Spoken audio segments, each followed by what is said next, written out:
นี่คือภาพโรงกลั่นถ่ายแบบพาโนรามาออฟฟิศประจำนิวช็อปตรงนี้อันนี้ช็อปเก่าอันนี้ช็อปใหม่อันนี้แผนเก่าที่เคยโอเปเรตอยู่20 ปีย้ายมาแทงฟาร์มหรือออฟไซต์นี่คือทางเข้าส่วนพื้นที่ด้านหน้าทางเข้าแถวๆนี้นี่คือทางเข้าอันนี้ตึกตอนนี้เราอยู่ที่นี่ตึกนับเรนิวแอดมินบิลดิ้ง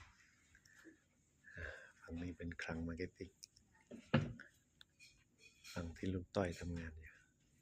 ตรงนี้อันนี้เขาบอยาทะเลเจ็ตตี้อันนี้เห็นภาพรวมไกลๆหน่อยก็จะเป็นโรงกลั่นบ้านใกล้เรือนเคียงไทยออยล์นี่คือภาพรวมนี่อุตสาหกรรมแหลมฉบังอันนี้คือท่าเทียบเรือแหลมฉบังท่าขนส่งสินค้าเข้าออกท่าเรือน้ำลึกแหลมฉบังมุมนี้สวยมาก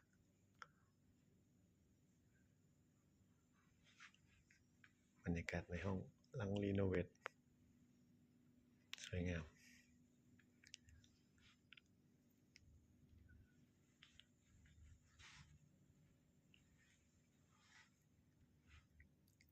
สวยงาม